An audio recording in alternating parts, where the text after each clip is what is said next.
غالبا ما كنسمعوا مصطلح التنمية اللي كيتداول بكثرة في وسائل الإعلام الوطنية والدولية، وكتجي مثلا في سياق مشاريع التنمية، أوراش التنمية، التنمية الاقتصادية، التنمية البشرية، التنمية الجهوية إلى غير ذلك. فشنو المقصود بالتنمية؟ وشنو هي المقاربات المعتمدة في دراستها؟ وشنو هي التقسيمات الكبرى للعالم من خلال خريطة التنمية؟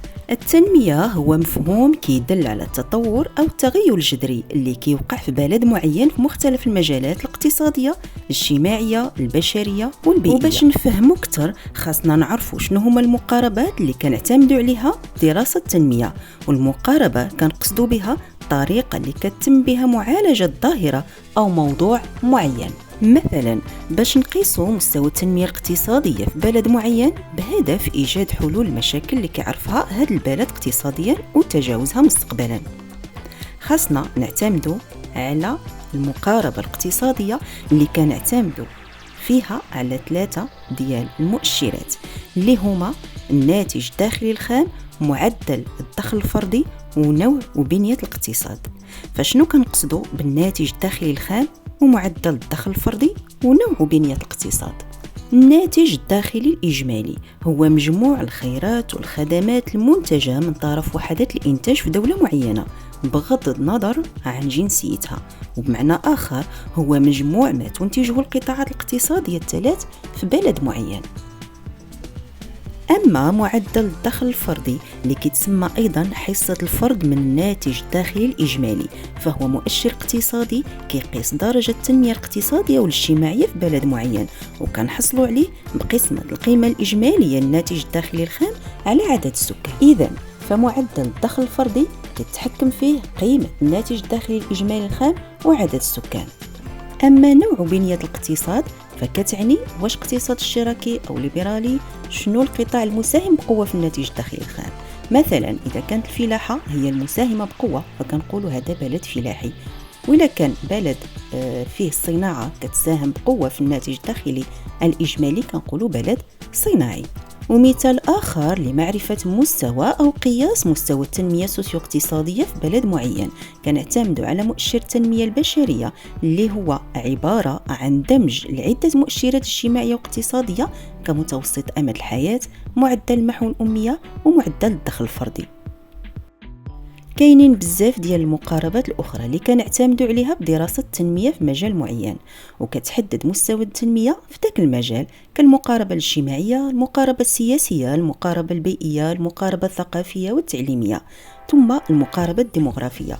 وهذه المقاربات ككل مترابطة ومكملة بعضها البعض في دراسة التنمية في مجال معين، وهي نفسها المجالات اللي خاص يشتغل عليها البلد، يعني أي بلد معين، لتحقيق التنمية الشاملة.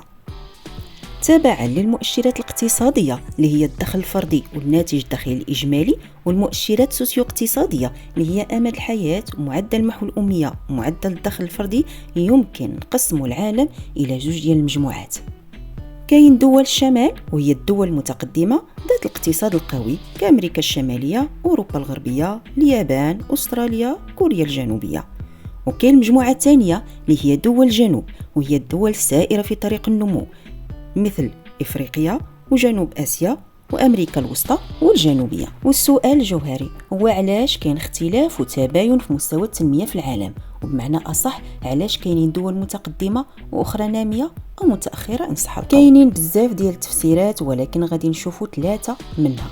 كاين تفسير ذو أساس طبيعي اللي كيقول أن دول الجنوب كتموقع في المنطقة الحارة وكتعاني من الجفاف والتصحر وندرة المياه وفقر التربة، وموقع الدول المتقدمة اللي كاينه في المنطقة المعتدلة اللي عندها ملائمة الظروف الطبيعية من المناخ والتضاريس والتربة. والتفسير الثاني هو التفسير الاقتصادي الإيديولوجي اللي كنميزوا فيه بين التفسير الليبرالي اللي كيشوف أن التخلف كيرجع لأسباب داخلية كالعقليات القديمة كضعف الادخار والاستثمار المنتج، والتفسير الاشتراكي الماركسي اللي كيحمل الدول المتقدمة مسؤولية تأخر الدول النامية باعتبارها كانت دول مستعمرة لها ونهبات خيراتها على مدى سنوات طويلة. أما التفسير الثالث فهو التفسير الجغرافي اللي كيشوف أن جذور التخلف مرتبطة بعوامل داخلية وأخرى خارجية في نفس الوقت. ولكن بغض النظر عن هاد التفسيرات، علاش في دول الجنوب يعني الدول النامية كنلقاو دول عندها مؤهلات وظروف طبيعية ملائمة كالمناخ الملائم وتوفر السهول الخصبة والثروات الطبيعية والمعادن ومصادر الطاقة، ولكن مستوى التنمية البشرية فيها منخفض جدا، بحال نيجيريا مثلا اللي عندها مستوى تنمية ضعيف أقل من 0.535 وكتحتل المرتبة 153 عالميا على مستوى التنمية البشرية. ومن جهة أخرى كنلقاو بلدان عندها ضعف الموارد والمؤهلات الطبيعية لكنها كتعتبر من الدول المتقدمة والغنية عالميا وكتحتل مراتب متقدمة على مستوى العالم سواء على مستوى التنمية البشرية أو الدخل الفردي، كاليابان مثلا اللي كيوصل فيها الدخل الفردي 45870 دولار للفرد في السنة وكتحتل المرتبة 18 عالميا وعندها مستوى تنمية بشرية مرتفع جدا كيوصل 0.912 وكتحتل المرتبة 10 عالميا بالرغم من افتقارها للموارد الطبيعية، يعني عندها التضاريس الجبلية، عندها ندرة ديال مصادر الطاقة والمعادن إلى آخره. والإجابة هي أن ضعف التنمية البشرية في دول الجنوب راجع لعدة عوامل اقتصادية اجتماعية وسياسية. فشنو هي هذه العوامل هذه؟ العوامل الاقتصادية كضعف القطاعات الإنتاجية وبطء وتيرة النمو الاقتصادي. أما العوامل الاجتماعية كالنمو الديموغرافي السريع وتزايد السكان وضعف الرعاية الصحية. أما العوامل السياسية منها انتشار الفساد الإداري، غياب الشفافية، المساءلة والمحاسبة وعدم الاستقرار السياسي. وكخلاصة فالتنمية مراد وهدف كتسعى له جل البلدان العالم المتقدمة منها والنامية، وباش يتحقق هذا المراد كيخص الاهتمام بالمورد البشري اللي هو أساس التنمية ومحرك أساسي باش تدور عجلة التنمية. وباش نرفعوا من مستوى التنمية البشرية خاصنا نهتموا بثلاث جوانب اللي هي أمد الحياة يعني تحسين المستوى الصحي ومعدل محو الأمية أي الاهتمام بالجانب الثقافي والتعليمي، والدخل الفردي أي الجانب الاجتماعي والاقتصادي للفرد.